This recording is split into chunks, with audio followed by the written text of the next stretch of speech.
처음 나왔던 해야. 이때 무슨 일이 생겼냐? 2차 오일쇼크가 있어. 또 나오자마자 내가 이제 세상에 나왔는데 나왔는데. 난 이런 거뭐다 나오든지 말든지 뭐 은행하고는 관계가 없잖아.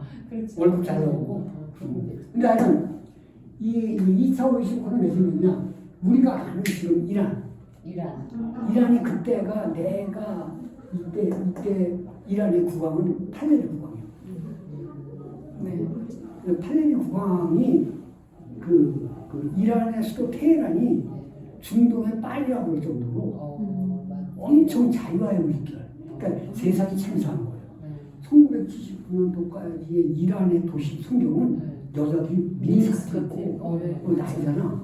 그럼 지금은 더 발전했어야 해야 되잖아. 되는데 아니잖아. 지금은 다 이거 뒤집어서 뒤집어 쓰고 막 세상이 그렇게 거꾸로 바뀌었잖아. 진화하는 게 아니라니까. 우리는 이상하게 그게 보이지만 이때까지 팔레비 왕정이니까 막 이상할 것 같지만 보수일 것 같지만 아니었고 그때는 미국과 완전히 짜고 이스라엘하고도 굉장히 친했고 팔레비 때. 그래가지고 지금은 이란이 뭐 이스라엘과 철저히 원수지. 근데 지금 근데 이란인데 뭐 여기 이제 부정부패도 여러 가지 문제도 있어가지고 79년에 우리가 많이 들어본 호메이니가 망명에 있었다가 호메이니에 의해서 이 이슬람 혁명이 일어난 거야. 이란에서. 그 팔레비 국왕이 쫓겨나고 호메이니가 오면서 여기를 국유화를 하고 그 다음에 모든 모든 제도를 이 신정 일치가 된 거잖아. 그러니까 호메이니가 쉽게 얘기해서 우리가 생각하면 대통령 겸 왕 겸 교황 겸 이런 거야. 신정일치. 종교와 이 정치의 이제 우두머리가 일치된 거야. 그래가지고 이게 이때 2차 오일쇼크가 난 거야. 그러니까 이게 70년대 억지로 넘어가서 이때 2차 오일쇼크가 나니까 이제는 이제 이런 경제로는 이제 이게 왜 안 먹히냐면 생각해보세요. 아까 얘기한 수요라는 것은 수요가 늘어나면 어떻게 돼요? 가격이 오르죠. 너도 나도 살라야 되니까. 그러면 너무 높으니까 수요가 줄어. 그러면 가격이 다시 내려가. 그래서 시장 가격이 맞춰져야 돼. 아까 공급도 마찬가지야. 그래서 이렇게 움직이는 건데 이때는 뭐냐면 수요가 안 늘어났는데 원가가 올라간 거야. 오일쇼크. 그렇죠. 오일쇼크 때문에 원인이 오일쇼크 때문에 방법이 없어. 그냥 막 올라가는 거야. 물가는 올라가는데 살 사람도 없는데 물가는 막 올라가는 거야. 이게 스태그플레이션. 이건 이제 인플레이션과 디플레이션인데 인플레이션은 이제 가격만 올라가고 디플레이션은 이제 그 가격이 떨어지면서 이제 사람들이 구매력이 없는 거거든요. 근데 구매력이 없는데 가격이 오르는 게 최악이야. 스태그플레이션. 이게 최악의 경제 사태를 맞은 거죠. 그래가지고 스태그플레이션이 오니까 이때부터는 케인즈가 안 되고 이때 또 무슨 일이 있었냐? 여기에 딱 맞춰가지고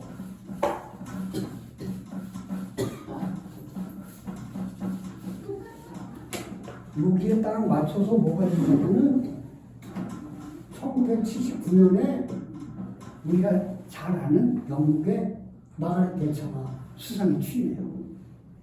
우리가 아는 수국권, 그러니까 이 막 노동조합 다 두드려서 없애버리고 막 이런 거. 물론 영국병이라는 게 너무 강한 그 노동조합 때문에 있었던 것도 일견 맞는 말이긴 한데 하여간 어마어마한 이 사람이 나와가지고 세계를 신자유주의 물결에 이제 막 하는 이 와중에 80년인가 81년에 또 미국의 레이건이 당선됐죠. 그렇죠. 바로 이어서. 그러니까 이게 어떻게 되냐면 자본주의 국가의 그 중심 나라들이 이 자본 인물들을 보란 말이야. 대처와 레이건이야. 이게 이 영향이 전 세계적으로 신자유주의가 완전히 뒤덮게 된 거예요. 그래서 내가 2015년에 문교과 들어갔을 때만 해도 이거 배울 때만 해도 신자유주의에 막 익사할 정도의 그런 사회 분위기였어. 그래서 신자유주의가 뭐냐, 막 이런 막 책마다 교재에도 많이 나오고, 근데 사실은 이미 그때부터 신자유주의는 조금씩 쇠퇴하고 있었는데 우리는 잘 몰랐던 거지. 그래서 레이건이 집권하고 대처가 집권하는 이때부터 1980년대에 들었으면 이건 이제 완전히 신자유주의, 말 그대로 아까 얘기했죠 내가 대립비, 넷도유 이런 식의 그 어떤 경제 정책이 온 세계를 다 여기서 득을 보는 것은 그리고 신자유주의라는 것은 아주 뭐죠? 정글이라고 그러지만 좋은 점도 있죠. 왜냐하면 우리가 그 패스트 패션이라고 하는 그런 거지만 하여간 어쨌든 자동차 만드는데 만약에 100개의 제품, 100개의 부속품이 들어간다 치면 A라는 제품, B라는 제품, C라는 제품이 있으면 A의 원자재가 만약에 중국에서 나오면 인건비랑 뭐 이런 운송비 들이지 말고 요거는 여기서 사는 거야. B라는 제품은 뭐 어디 뭐 중동에서 가져오고 뭐 C라는 제품은 한국에서 나오고 이거 싹 가져다가 가장 조립을 잘하면서 인건비 싼 데서 이걸 조립하면 이게 가장 싼 가격으로 이 물건이 나올 거 아니야. 그렇죠. 이렇게 하면은 이런 걸 가지고 우리가 뭐라고 요새 뉴스에 많이 나오는 서프라이 체인. 예, 공급망. 이게 전 세계적으로 신자유주의 물결을 타고 이 공급망이 엄청 촘촘하게 지금 짜여져 있는 거예요. 여기에 중심 역할을 중국이 하고 있는 거야. 네. 우리가 왜 몇 년 전만 해도 메이드 인 차이나 없이 일주일 살 수가 없다는 거잖아. 그렇죠, 맞아. 이게 서플라이 체인이 너무 촘촘하게 이게 짜여져 있는 게 전 세계적으로 그래가지고 그리고 이게 또 효율적이거든요. 자본주의가 제일 좋아하는 게 효율성이야. 이 효율성이 좋다고 그러면 뭐 이건 두말 없이 따라가게 돼 있단 말이야. 그러니까 이런 것이 돼 있어서 우리가 그동안 부를 부과할 수 있었던 거야. 대한민국이 여기서 어마어마한 일을 했어요. 그래서 내가 저번 잠깐 얘기했지만 내가 처음 유럽을 갔을 때 찰스 드골 공항에서 이렇게 파리 시내로 들어가는 차 안에서 그 입간판이 삼성을 보고 되게 좋았어. 40몇 년 전이니까 저는 어렸을 때 마음에. 근데 우리나라 사람들은 그 삼성이 옛날 빌딩이고 지금 빌딩이잖아 우리나라에서. 그러면 그냥 비슷한 걸로 생각하면 조금 컸겠지 이렇게 생각하지만 천만에 맞습니다. 이런 물결을 타고 내가 40몇 년 전에 알던 삼성이 요만하다면 그렇죠. 지금의 삼성은 요만해진 게 아니고 요만하다면 지금은 이 방보다 더 커져요. 내가 몰라서 그랬어요. 그때는 한국이나 뭐 이거 근처에서나 있을 거였던 거지 얘가 세계에 나가면 찌질이었단 말이야. 그렇지. 지금은 애플한테 지더라도 애플과 경쟁을 한다든가. 그렇죠, 맞아. 응? 애플과 경쟁. 뭐야? TSMC와 경쟁을 한다든가. 뭔가 이게 지금은 최선두 기업으로 가 있잖아. 이런 세계화의 물결. 왜냐면 이 세계화라는 것은 내가 이 동네에서 1등이야. 그 옆 동네에 1등이 따로 있어. 여기 어느 정도 담이 있고 약간의 낮은 담이 있으면 내가 여기서 1등을 해먹을 수 있는데 이 담을 없애는 게 세계화잖아. 그렇죠. 그럼 저쪽 1등과 내 1등이 나는 둘째가 안 돼. 그냥 찌질이가 되고 여기 1등과 여기 1등 중에서 더 센 놈이 그냥 다 먹는 거야 전체. 네. 이게 세계화가 이런 면이 또 있다고. 응? 그러니까 양극화가 되는 거야. 그렇지. 양극화. 그래서 여기에서 그러니까 이게 풍요가 세계화가 풍요의 장점이 있고, 그러니까 나도 이것 때문에 싸게 뭔가 먹고 입은 게 있고, 그 다음에 여기서 이제 단점은 양극화가 생깁니다. 이 양극화가 심해지니까 내가 저번에 얘기대로 우리나라의 걔가 영화를 뭐 패러사이트 기생충 같은 거 만들어가지고 뭐 상 받고 이러는 게 물론 그 영화도 잘 만들었겠지만 그래도 그런 그 양극화 문제를 전 세계가 다 사람들이 지금 느끼고 있다면 거기에 그거를 딱 맞아 떨어지 타이밍에 맞춰서 그게 이제 나온 부분도 있을 거란 말이죠. 근데 양극화 문제가 있는데 자꾸만 얘기가 딴 데서 하지. 밥 먹으러 가야 되는데 그래가지고 이게 이제 어떻게 되냐 얘가 내가 열심히 먹고 있으니까 괜찮아. 배불러요. 그래가지고 얘가 내가 먹어야 되는데 선생님 배고픈 거 아니야? 근데 얘가 이제 그래가지고 쭉 79년에 2차 의식을 이제 거치면서 80년부터는 이 방향이 완전히 바뀌는 거예요. 그래서 케인즈 경제학이 저물고 우리가 아는 하이에크라든가 프리드먼이라든가 소위 말하는 이제 이런 사람들이 이제 시카고 대학에서 이제 교수를 해가지고 일명 시카고 학파라고 해요. 이런 사람들이 신자유주의의 기수들이에요. 네. 응? 물론 케인즈도 노벨 경제학상 탔고 프리드먼 이런 사람들 노벨 경제학상 다탄 사람들이에요. 그러니까 이 우리가 왜 저번에 있잖아요. 프리드먼이 쓴 뭐 선택할 자유가 뭐 우리의 윤이 있는 게 윤석열 프리드먼. 대통령께서 읽으신 내가 단 한 한 얘기 권의 있잖아. 경제서적 그것만 딱 읽은 유형한. 단 한 권의 경제서적이 아. 그 책이라는 거 아니야. 그것도 제대로 알지도 못하는. 응? 그래가지고 이제 이때 이제 이 시카고 학파의 얘네들의 논리가 세계를 돕는 거야. 케인즈는 약간 밀려나고 그러면서 쭉 내려오는 거죠. 신자유주의가. 그래서 우리는 내가 아까 얘기한 2015년에도 그냥 신자유주의가 막 어마어마하게 세계를 뒤덮고 있었어요. 한 번에 안 물러가지. 조금씩 있었지만 이게 문제가 된 것은 2008년 금융위기야. 이게 금융위기라는 것이 그냥 온 게 아니라 이 신자유주의, 금융자유 이런 거에 이 금융이라는 것은 말이죠. 이 금융을 자유화시킨다는 것은 조금 고민을 해봐야 되는 거예요. 그러니까 무슨 말이냐면 우리가 상품을 수출하고 수입하는 것에 관세를 낮추고 당을 낮추는 것은 어느 정도 우리가 용납이 가능한데 이 금융위기는 이제 이거는 사실은 얘기가 길어지니까 못하지만 어찌됐든 이것은 고민을 해봐야 되는데 금융도 다 푸는 거야 온 세계가. 그러니까 우리나라가 어떤 걸 맞았어? 97년 말인가 뭐 IMF도 들어갔고 뭐 어떤 우리가 그 전 세대처럼 금융을 자유 안 했으면 못 살아도 그런 일은 안 당하는 거야. 근데 물론 금융을 자유화시키면서 플러스 되는 게 많으니까 하는 거긴 하는 건데 이것을 이제 이렇게 하니까 지금도 중국이 버티는 이유는 중국은 이거를 일부 자유화했지만 이렇게 우리나 이런 일반 자본주의만큼 완전히 튀진 않았거든. 그렇기 때문에 2008년에 전 세계가 난리가 났을 때 중국은 괜찮았던 거야. 중국.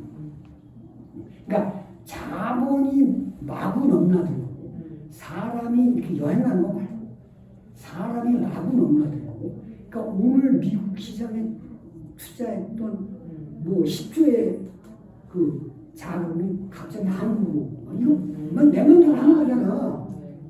이런 그 자금의 그 흐름을 이렇게 하는 것은 장점이 많이 있지만 이게 체력이 약한 국가나 이런 데는 문제가 많이 생길 수 있는 그런 이제 문제점이 있기 때문에 이건 사실 신중하게 해야 되는 거예요. 그러니까 아직까지도 중국은 모든 걸 자유화시키고 있지만 이것은 이제 금융에 대해서는 굉장히 신중한 태도를 취하고 있는 거예요. 어쨌든 그래서 2008년 그러니까 이게 무슨 말이냐면 우리가 1997년도에 IMF 왔잖아요. 그러니까 대충 10년 2008년에 금융위기 2018년 19년에 뭐야 코로나19 이게 뭔가 모르게 이 코로나도 경제하고 떨어져 있는 건 아니에요. 이게 모든 거를 인간들이 다 저기 들어가서 다 파딩으니까 거기 있던 그 뭐야 그 박쥐인가 뭔가에서 뭐 박쥐에서 왔는지 뭐에서 왔는지 모르지만 뭐 다 이렇게 하는 그런 것 때문에 우리의 경제 때문에 이렇게 다 이어지는 거거든요. 정말 10년 주기라는 게 정말 끔찍할 정도로 맞는 거야 지금. 누가 하나? 딱딱 10년은 아니래도 음모론이 거의 10년 비슷한데 누가 있다는 전 세계적인 그 위기를 지금 불러오고 있어요. 이게 자본주의의 속성 때문에 오는 그런 부분이 있단 말이에요. 기후위기. 지금 세계적인 기후학자들은 어떻게 해요? 그 자식을 안 하는데 그렇지. 그러니까 그냥 근데 이게 이제 이런 식으로 이제 쭉 2008년도까지 이렇게 이제 해가지고 이게 이렇게 되니까 지금 어떻게 되겠어? 지금 뭐 아주 문제가 있다. 그러니까 이게 아담 스미스부터 쭉 오다가 케인즈를 거쳐서 신자유주의로 왔는데 아 이거 문제가 있네. 이거는 누구나 다 느끼고 있지만 여기서 새로운 길을 찾지 못했어 아직. 아직은. 그러나 이게 이제 전 세계가 이걸 고민하고 있는 거야. 코로나 때문에. 코로나 때문에도 이게 문제가 있는 거죠. 문제가 있다고 지금 보고 있고 이게 미국의 위기였는데 그러면서 또 중국이 여기서 또 문제를 일으켜. 지금은 어떤 시기냐? 세계 정치 경제의 흐름은 지금은 어떤 시기냐? 세계화에 역행하는 행동을 하는 게 그동안은 세계화를 맨 앞에서 했던 게 어느 나라예요? 당연히 미국이고. 이게 세계화를 미국이 맨 앞장서 했기 때문에 지금 전 세계 10대 기업 중에 미국이 몇 개인지 모르지만 어마어마하게 많죠. 애플이 됐든 구글이 됐든 뭐 메타가 됐든 뭐 아마존이 뭐 하여튼 어마어마한 전 세계를 통틀어서 10대 기업 중에 거의 이거 왜 이렇게 됐겠어? 미국이 신자유주의의 맨 앞에 서서 야 이렇게 하자 으쌰으쌰 하면서 나가면서 지들은 이렇게 이득을 본 거예요 실제로 우리도 이득 받고 그러니까 쭉 이렇게 이제 왔는데 이렇게 오는 것이 지금은 어디까지 왔냐면 이거에 맨 앞장을 섰던 미국이 이런 신자유주의의 벽을 자꾸 치려고 하는 태도를 자꾸 보이는 게 정권 트럼프부터 시작해가지고 지금 상황이 좀 바뀌어 있고 시진핑이 거꾸로 야 우리가 다 세계평화. 야 이렇게 담을 터야지 이 거꾸로 얘기를 하고 있단 말이야. 맞아. 살살 뉘앙스가 바뀌어가고 있는 시점이에요 지금. 그렇다고 힘의 균형이 약간 그렇다고 미국이 뭐 물을 그런 건 아닌데. 중국을 뭐 그런 건 아니지만 약간 얘네들의 태도가 약간은 바뀌어가고 있는 시점이야 지금. 그러면서 미국이 이제 이거를 또 하는 이유는 뭐예요? 중국 때문이잖아. 네, 맞아요. 세계 정치권에서 우리가 많이 듣지만 이건 결국 중국이 예를 들어서 미국이 1776년에 독립을 선언하고 독립을 선언했을 뿐 독립 때문은 아니고 이후 이제 독립전쟁을 오랫동안 해가지고 영국 식민지였단 말이야. 그러니까 영국도 잘못했지. 세금 내는 곳에 뭐 대표자가 있어야 된다고 주장했는데 그럼 영국 의회에다가 미국에 있는 애들 다른 데 세금을 뜯어가면 미국의 대표를 영국 의회에 몇 명 붙여주고 이렇게 해야 되는데 그걸 안 했으니까 그럼 우리 독립할래 이렇게 되는 거죠. 근데 어찌됐든 독립전쟁을 쭉 해오다가 얘네가 뭐예요? 1800년대 후반으로 오면 멕시코랑도 전쟁하고 스페인이랑도 전쟁하면서 얘가 점점 정치를 키워가는 강대국. 그러면서 2차 세계대전 1914년 18년까지 2차 대전 끝났을 때쯤에는 이미 미국의 정치가 뭐 영국을 앞서기 시작했고 완전히 1939년부터 45년까지 2차 대전 끝나면 완전 미국이 이제 그래서 이제 영국은 이제 저물고 이렇게 했는데 그러고 나서 45년 끝나고 소련이 있었단 말이에요. 우방국이었던 소련과 이제 암수이 된 거 아니야. 45년 이후에. 그러면서 이제 공산주의 체제와 자본주의 체제가 나눠가지고 이제 냉전이 있었잖아요. 냉전 시대까지는 그 소련과 미국이 다투는 바람에 북한도 먹고 살 수 있었고 우리도 미국한테 많이 받고. 왜냐면 내 똘만이면 내가 먹여 살려야 되니까. 그렇죠. 그러니까 소련도 북한은 먹여 살린단 말이야. 근데 이게 소위 말하는 USSR 소련이라는 게 지금 없잖아요. 없죠.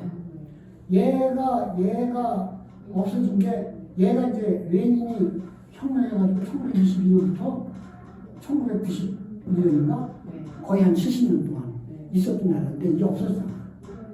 이게 이제 해체됐단 말이야. 해체되니까 1991년에 해체됐으면 1990년부터는 미국이 완통이 된 거야. 이제는 뭐 경쟁자가 없어요. 이 세계는 미국 맘대로야. 1990년대부터. 그래가지고 얘네가 이제 미국 완톱 세상에 왔는데 지금은 사람들이 다 G2라고 하잖아. 이게 완톱이라는 것이 물론 1등은 1등이지. 네. 근데 2등이 많이 올라와 올라갔지. 있잖아. 많이 올라와 있으니까 지금 쭉 많이 올라와 있으니까 이제 지금 G2라고 부르는 거야. 그 G는 그룹이야. 나는 그래가지고 G2라고 부르잖아요. 네. 근데 이 전에도 미국이 경험이 있어요. 미국이 1등인데 그 뭐야 뭘로가 아니고 그 유럽 부흥 계획 미국에서 한 그 장관이잖아. 2차 대전 끝나고 유럽이 폐허가 돼 있으니까 네. 유럽을 이제 부흥시켜야 되고 그래서 자유주의 국가로 잘 성장시켜야 되니까 미국에서 아예 그 무슨 유명한 장관이 계획을 짜서 거기다가 막 퍼줘가지고 유럽을 부흥시켜줬어. 그래서 오늘날의 유럽이 유럽을 그랬는데 이게 이제 너무 커가지고 독일이 너무 커서 너무 올라왔어. 그러니까 독일이 2위로 올라온 거야.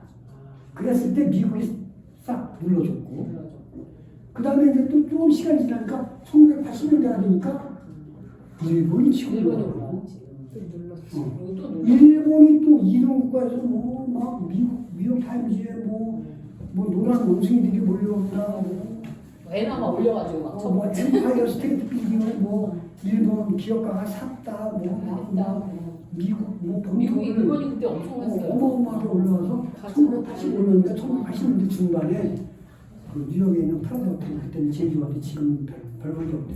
근데 불러가지고 엔화 철사 에너 올려 이래야지. 환율 오르는 게 이제 무서운 거예요. 그것도 한꺼번에 지금 만약에 환율이 15만 올라도 난리가 나는데 두 배가 확 올랐어. 그래서 일본이 그때부터 어떻게 됐어? 완전히 잃어버린 30년이 지금까지 온 거야. 그렇지. 잃어버린. 근데 왜 말을 들었냐? 말을 안 들을 수가 없는 거야. 그래서 이제 그렇게 한 번씩 눌러준 경험이 있잖아요. 그러니까 중국도 진작에 눌렀어야 되는 거야.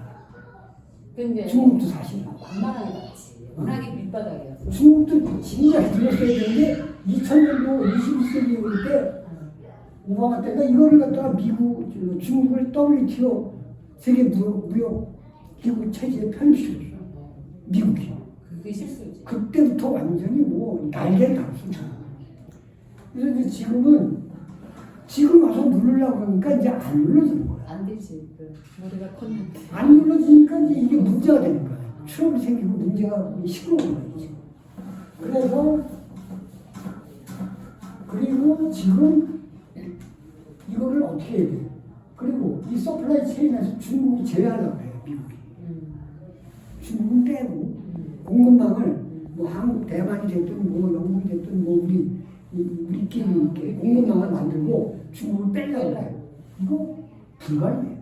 그게 반대 다 한국 싸우는 건데 어떻게 빼? 그러니까 많이 뺐어 지금. 그래. 앞으로도 계속 빼겠죠. 그렇지. 그러나 완전히 그래서 우리가 얘기하는 그 뭐죠? 디커플링. 디커플링. 이게 디커플링 하려고 그런 거야. 그래서 이게 완전히 중국을 배제하고 이 공급망 서플라이 체인을 만들려고 이제 했는데 이게 거의 어려워. 그러니까 지금 얘기하는 건 뭐예요? 디리스킹이야. 리스크만 없애는 거야? 위험만 없애자는 무슨 말이냐면 뭐 너무 지금 반도체 같은 게 한국과 대만을 쏠려 있단 말이야. 그렇죠. 메모리 반도체는 삼성이, 삼성이. 비메모리는 TSMC, 대만에. 이게 만약에 문제가 생기면 전 세계가 마비가 온단 말이야, 사실. 그러니까 이게 이제 이런 것들도 미국으로 좀 어느 정도 이렇게 끌어들여야 되고 제조시설. 그럼 이제 뭐죠? 코로나를 딱 겪어보니까 뭐죠? 이것도 못 만드는 거야. 맞아. 못 만나. 지금 달나라를 가니 뭐 우주를 정복하는데 네, 마스크를 빨리 못 만드는 것이. 그러니까 이 제조 시설에 문제가 있는 뭐 거야. 하나까지 못 만들. 그러니까 이게 제조를 이게 너무 못 사는 나라로 이거를 리쇼링을 시킨 거야. 어? 그 지금은 리쇼링이라고 하니까 다시 자기 나라로 불러들이고 있는데 이게 무슨 말이냐면 이게 우리 미국 업체가 페미니스라고 해요. 페미니스라는 것은 제조 안 하고 디자인만 하는 거야. 디자인만 해가지고. 설계만 해가지고 대만의 TSMC한테 줘. 그러니까 미국이. 그럼 TSMC에서는 그거를 10만원 주고라고 만드는 거야. 그렇지. 비메모리 반도체를. 그렇게 해서 공급받는 거야. 그럼 설계만 하면 사무실에다가 천재 설계하는 애들만 몇 명 갖다 놓으면 되잖아. 그렇죠. 이거 뭐 수만 명, 뭐 이거 뭐 공장 짓고 이거 필요 없잖아. 이게 좋았는데 막상 해보니까 이게 위험한 거야. 이게 여러 가지 위험을 근데 기술이 생겼을 거 아니야. 응? 그러니까. 그럼 지금 삼성전자에서 페미니스 업체 미국이나 미국에서 주는 거를 만들어가고 지금 TSMC 못 따라가고 있잖아요. 네. 삼성전자. 계속 지금 따라가려고 애를 쓰고 있는데 우리 삼성전자는 메모리 반도체를 세계인데 비메모리 반도체를 지금 TSMC를 못 따라가고 있어요. 사업은 이런 식으로 해서 디커플링에서 이제 지금은 디리스킹이라는 무슨 이게 날이 이렇게 바뀌는 이유는 서플라이 체인을 완벽하게 배제하기가 어렵다. 그러니까 앞으로 몇 년 후가 될지는 모르지만 몇 년 후가 된 다음에는 뭐 가능할지 뭐 그때도 불가능할지 모르겠지만 그건 내가 모르겠지만 하여간 지금 현재는 최대한 재를 배제시키기는 하는데 완전 배제는 어려워.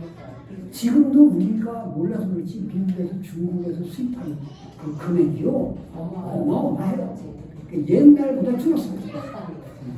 그래가지고 얘네들이 중국을 자꾸만 빼려고 하니까 제외시키고 중국을 찍어 누르려고 그러니까 이게 세계가 위험해지는 거야. 세계 정치가. 우리 그 북한 그 옛날에 그 펠로폰네소 전쟁 끝나고 나서 그 역사가 쓰는 게 있어요. 미리 국가가 있고 미리 국가가 치고 올라오면 이게 평화롭게 해결되지 못한단 말이에요. 대부분 이게 전쟁이에요. 옛날에 이제 그리스 아테네 델로스 동맹과 스파르타를 중심으로 한 펠로폰네소스 동맹과 이게 펠로폰네소 전쟁이 있었는데 그때 그런 전쟁이 올 수도 있다는 거죠. 그런 위험성이 있어요. 그러니까 통계학적으로 미국이 지금 이렇게 가고 있잖아요. 이렇게 발전하고 있어. 근데 이중 국가가 이렇게 올라오고 있어. 그럼 지금은 위치가 이렇게 올라오고 있는데 이게 이렇게 될 거 아니야. 어느 순간. 그러니까 미국 입장에서는 나의 이 성장 속도를 좀 줄이더라고. 얘를 죽이는 게 없는 거야. 이게 뭔가 성격. 사실은 얘가 치고 올라가더라도 이거를 그냥 가는 게 얘도 사실은 잘 발전할 수 있는 기회거든. 근데 짱이 된 입장에서는 그거를 못 보는 거야. 내가 짱을 안 하는 거야. 그래서 이거를 죽이려고 보니까 중국이 옛날 독일이나 일본처럼 고분고분하지 않기 때문에 이 세계가 위험해지는 거죠.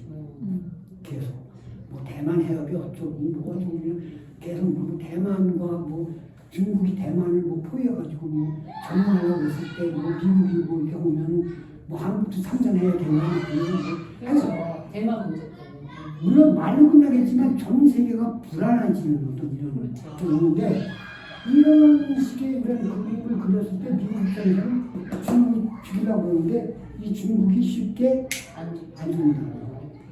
그리고 내가 그 연시 스터디에서 이런 비슷한 이런 얘기는 안 했지만 이런 비슷한 얘기가 나왔을 때 중국이 치고 올라가는 건 시간 문제라고 했지만 지금은 세계 정신 문제에서 이거는 사실 이제 불확실해졌어요. 그러니까 내가 19년 동안 해도 이게 뭐 2030년이 됐든 2040년이 됐든 이거 시간 문제지. 중국이 미국 추월하는 거. 왜냐면 이게 올라가는 속도가 다른데 지금 미국이 발전하는 속도와 중국이 발전하는 속도가 얘가 밑에 있는데 얘가 더 빠른데 이거 내가 뭐 무식하니까 그걸 모르지만 시간은 모르겠지만 그렇게 생각했었잖아요. 누구나 다 모든 사람이 2030년이든 40년이든 50년이든 이게 시간 문제라고 하거든요. 시간 문제라고 하는데 지금 2020년대 이후에는 지금은 그렇게 될 수도 있고 안 될 수도 있고. 왜냐면 중국이 이게 또 문제가 중국이 너무 빨리 분기를 했어. 그러니까 중국이 뭐 중국몽이라고 해가지고 그놈의 이 시진핑이가 중국몽을 부르짖으면서 미국한테 대가리 들었단 말이야. 그렇죠. 그 원래 그 도광양해라고 해가지고 그 덩샤오핑이 가만히 숙이고 있어라. 그렇지. 응? 가만히 있다가 가만히 있다가 나중에 힘이 완전히 큰 다음에 하라고. 그동안 그렇게 해왔잖아. 최소 30년은 그렇게 했는데 해보지, 실제 갑자기 30년은 도광양해를 했어. 지금. 그렇지. 근데 이게 푸진타오까지는 잘 아는데 시진핑이가 이제 중국 왜 그래? 아니 우리도 좀 컸다 이거지. 야, 자기 자국 내치가 오래 하려는 거 아니야? 그러니까 이게 뭐 여러 가지가 겹치는데 자기 자꾸만 이제 위험해지니까. 그것도 문제야. 중국의 문제가 지금 중국의 문제가 첫째는 너무 빨리 고개를 쳐드는 바람에 미국이 찍어놓는 게 심해져. 그러니까 이제 여기서부터 지장이 생기는 거야 중국이. 뭐 화웨이 뭐 부산에서 그 여자 막 구속시키고 화웨이가 뭐 그래도 지금 뭐 발전하고 있지만 그러니까 미국의 안정이 첫째 문제. 그다음에 두 번째는 중국 부동산이 엄청 이게 뭐 원래부터 알고 있던 문제고 그다음에 정치 체제야. 홍당 부동산 문제, 뭐 부동산 거. 근데 그다음에는 이런 부동산 문제가 있고 세 번째는 이제 정치 체제인데 정치 체제는 말이 안 되는 사실은 중국의 정치 체제가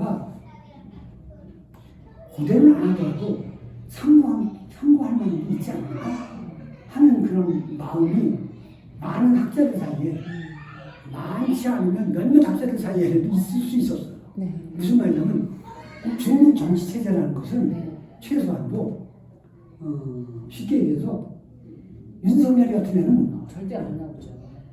무슨 말이냐면 한참 14억 인구 중에 거의 9,500만 명인지 뭐 1억 명 가까운 공산당원을 뽑아. 근데 이 공산당원이 되는 게 쉽지 않아. 물론 거기도 양아치가 끼어들어가겠지만 그래가지고 그 9,500명 한 1억 명의 14억 중에서 1억 가까운 그 공산당원을 뽑고 그 공산당원 중에서 또 2,500 명의 그 대의원이시라는 그게 얼마나 그러니까 그래도 양아치는 올라가는 양아치는 있겠지만 그렇게 올라가. 숙성시킬 때까지 2,500 명이 있고 거기서 또 200 몇십 명이 있고 거기서 뭐 20몇 명이 있고 맨 마지막에 7명이 그렇죠. 있는 거야. 이 7명이 그 뭐야 그 상인 뭐 어쩌고저쩌고 해서 뭐 이름이 있어서 이 7 애들이 이제 하는데 이 7 애들이 얘네들이 사실은 독재가 아니었단 말이야. 근데 무슨 그러니까 덩샤오핑 때는 독재였는데 이렇게 하면 안 된다. 그러니까 모택동이 같이 이렇게 하면 안 되겠다. 그래서 덩샤오핑이가 이거 짰단 말이야 어느 정도. 죽기 전에. 그래가지고 덩샤오핑이가 자기가 물러나면서 잠깐 뭐 다른 그 이름 뭐고 막 잠깐 있었지만 뭐 잠깐 있었고 장점이라고 얘를 밀려주면서 네가 이거를 하면서 계속 하면 안 되고. 그러니까 등소평은 이게 중국 국가주석도 아니고 뭐 개뿔도 아닌데도 등소평이가 최고 실권제였어요. 갖고 있는 공적 그 미친이 없는데도 등소평이가 살아있을 때는 등소평에 의해서 중국이 움직였다. 그런데 등소평이가 장점한테 넘겨주면서 장점이가 5년 그리고 2기 5년 최대 10년을 하는 거야. 그러니까 5년, 잘 못하면 5년 만에 물러날 수도 있지만 대부분 10년을 할 생각을 하겠지.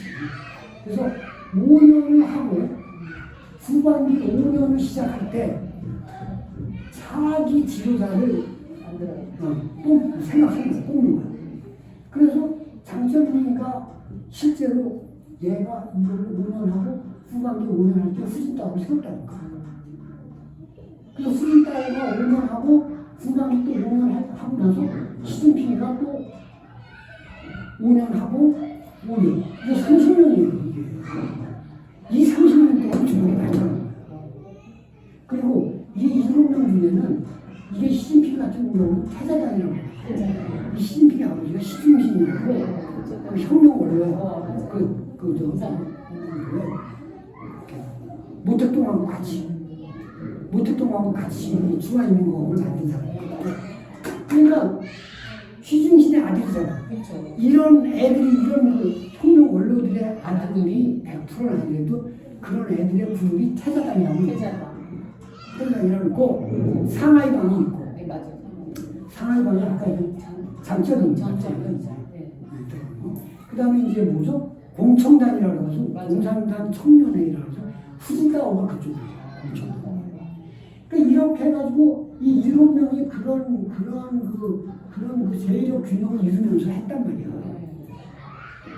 그래서 시진핑 시절에도 리코창이가 경쟁을 했단 말이야. 근데 지금은 리코창이가 얘가 3기를 하기 시작했잖아, 지금. 원래 2기만 해. 항상 어디 가냐, 민주주의 국가는 이승만이도 그렇고, 모든 게 박정희도 그렇고, 시진핑이도 그렇고, 이게 문제야.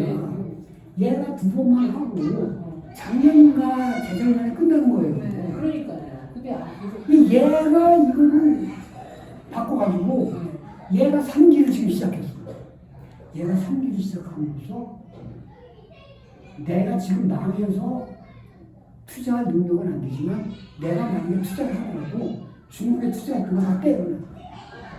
얘가 성공할 수도 있어요. 3기를 이렇게 해가지고. 왜냐면 미국의 위협이나 이런 것 때문에 이런 식으로 이렇게 권력을 분점해서는 문제가 있다.